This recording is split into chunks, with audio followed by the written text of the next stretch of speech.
Recently, I put out a clip on a class that we gave not too long ago about this incredible concept of the slavery that we fell into. The slavery of these cell phones. That when a guy walks into shul, even if the phone is on the table or in his back pocket, but kol zman it's buzzing, kol zman it's clicking, kol zman it's beeping. There's no way that someone can pray properly as long as that phone is there in his presence. He has half of his brain, or maybe 3/4 of his brain on the phone, and 1/4 he's giving to the tefillah to Hashem. And Borei Olam says, my friend, I don't play second fiddle to anybody. If you're here to pray to me, shut off that phone. Put it in the locker. Keep it outside. And we gave a whole share on this. So I flew out to Miami for a few days. And I was asked by a good friend of mine, Jonathan Dagme, to come with him to different shuls to check out the area. Some places to speak in, even to get to know the people. What a beautiful area. Such an achdut down there. A mix of all different people from different walks of life and backgrounds. But everyone loves each other. And it was over there that one morning he decided he wanted to bring me to the Chabad. There's a large, beautiful Chabad building. It's almost a block long. It's like a land house. They have minyanim every 15, 20 minutes. It's amazing. So you can catch a shachrit over there, especially people on vacation. Not everyone's getting up that early. So the minyanim go on and on and on. He wanted to show me the Sfaradim minyan that was there in the Chabad because they just started this beautiful kollel. Al-Yedei, a great rabbi that they brought from Bnei Brak. Tonight we spoke about the Talmidei Chachamim of Bnei Brak. They brought from Bnei Brak a Rabbi Masri, unbelievable, wonderful Talmid Chacham, and a koach with people. So he wanted me to meet him. So he brings me to the Chabad, and he tells me, 7:45, they're praying Shachrit. I'll meet you there in the morning. I'll introduce you to the rabbi. So I come walking into the Sephardic minyan in the Chabad building at 7:45 to start Shachrit.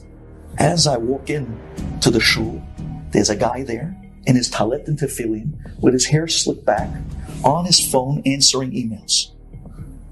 I walk into the room. He looks up for his phone a second. He looks at me. He goes, "Huh?" And he drops his phone and the phone lands on the floor and cracks. A big crack. He showed me the crack. A big crack right going through his screen. And then he looks at me and says, "You? What are you doing here in Miami?" And I'm like, I'm just here for a few, that was a Shalom Aleichem. I'm just here for a few days. He says, "You're not going to believe this."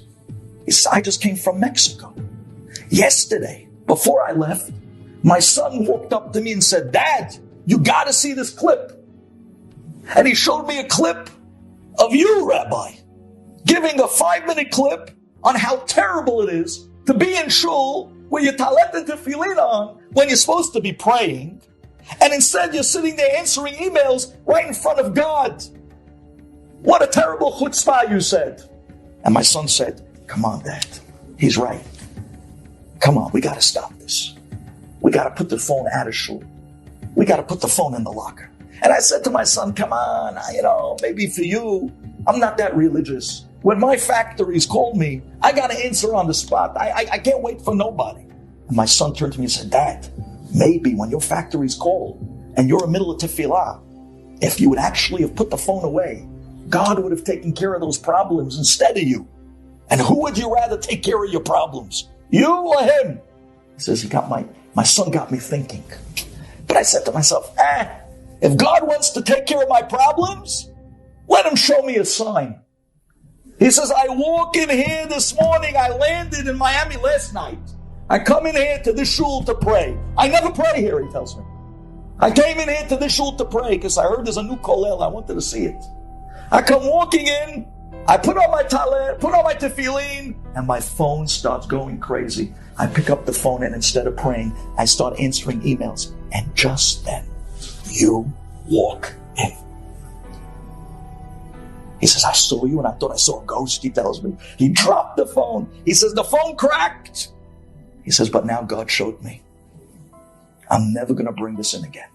I'm going to realize that He's right there in front of my face at all times. Shiviti Hashem lenegdi tamid." He's looking right at you. Wouldn't it be decent just to look back at Him instead of looking down and ignoring Borei Olam?